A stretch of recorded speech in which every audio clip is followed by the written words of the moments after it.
Dámy a páni, vitajte v druhom dieli leteckých noviniek.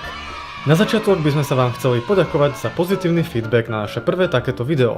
Sme veľmi radi, že sa vám páčilo. Za posledný cca mesiac, odkedy to video vyšlo, sa toho udialo celkom dosť, takže poďme si to zhrnúť. Vitajte v Duty Free, začíname. Nové F-16 a tatranská symbolika. December priniesol pre slovenské vzdušné sily dôležitý milník v rámci modernizácie našej armády. Na letisku v Kuchyni pristáli ďalšie 3 kusy moderných stíhačiek F-16 Block 70, ktoré k nám prileteli priamo z výrobných závodov USA. Týmto príraskom sa celkový počet takýchto strojov na slovenskom území zvýšil na 10, čo výrazne posilňuje našu schopnosť chrániť vlastný vzdušný priestor. Zároveň sme boli svedkami štartu unikátneho leteckého spojenia medzi Popradom a poľským Gdanskom.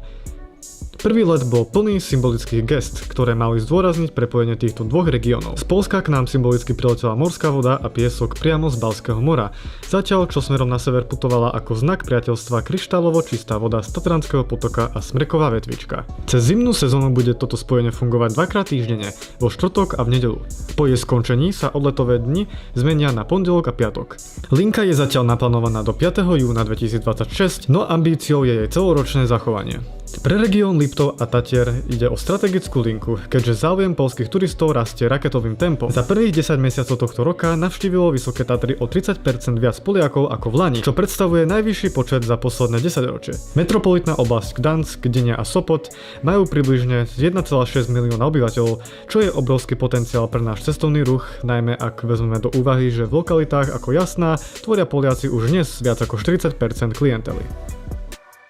Akvizícia Smartwings a ČSA. U našich susedov sa pripravuje jeden z najväčších obchodov v novodobej histórii civilného letectva. Turecká nízkonákladová spoločnosť Pegasus Airlines založila novú dcérsku firmu Pegasus Europe so sídlom v Holandsku.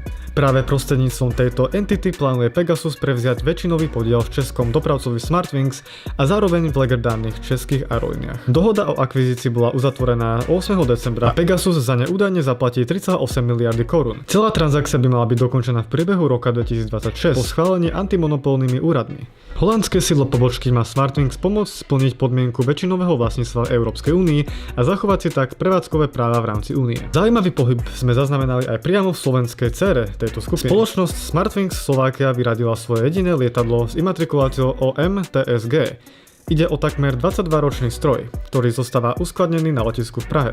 Na jeho miesto u slovenskej spoločnosti nastupuje stroj s registráciou OM-TVH, ktorý predtým lietal v Česku ako OK-TVH. Skupina Smartwings aktuálne prevádzkuje 44 lietadiel a pokračuje vo vyraďovaní starších typov, pričom už v októbri sa zbavili dvoch Boeingov 737-700.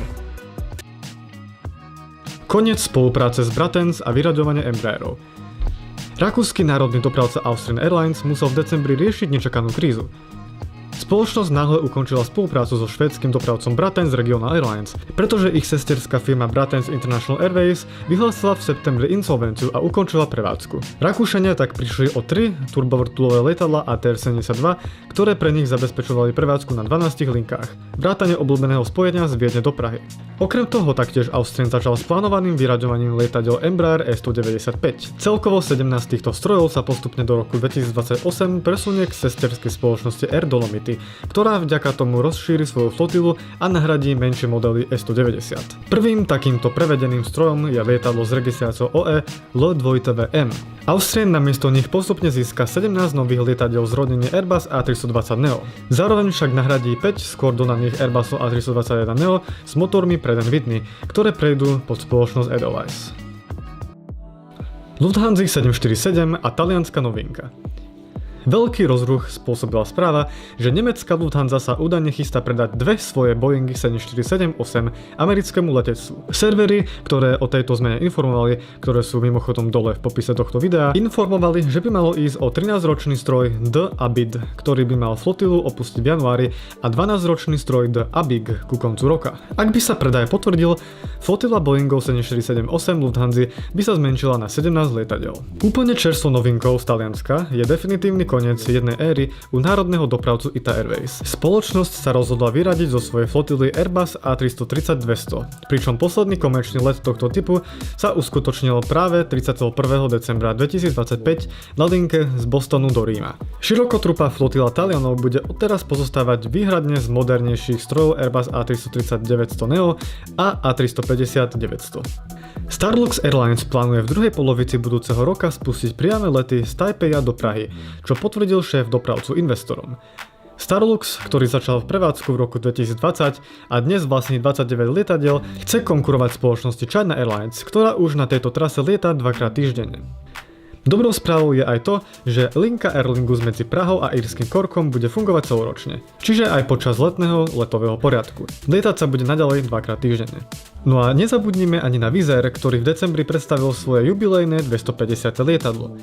Ide o Airbus A321 Neo s registráciou 9H2TVMR, ktorý nesie špeciálne zafarbenie vzýšlé z dizajnovej súťaže. Spoločnosť má v pláne do roku 2033 unifikovať svoju flotilu a prevádzkovať celkovo 500 lietadiel. Na úplný záver tu máme tradíciu, ktorá každoročne prepája milióny ľudí. Opäť sa potvrdilo, že najsledovanejším letom decembra na portále Flightradar24 nebol žiaden moderný Airbus ani žiadny Boeing, ale vianočné sane pod volacím znakom Santa 1. Tisíce nadšencov z celého sveta sledovali jeho trasu. A touto zaujímavou správou by sme aj ukončili toto video. Rok 2025 sa síce skončil, ale naše duty-free dobrodružstva sa ešte len začínajú. Ďakujeme každému z vás, kto s nami odštartoval túto cestu už na začiatku. Pripravujeme pre vás kopec nového obsahu, reportáží, zaujímavostí, dobrodružstiev, ktoré inde na slovenskej scéne nenájdete. Takže ak ešte nemáte u nás odber, zvážte to, aby vám nič v novom roku neuletelo. Šťastný nový rok a nezabúdajte, že komfort zabíja sny.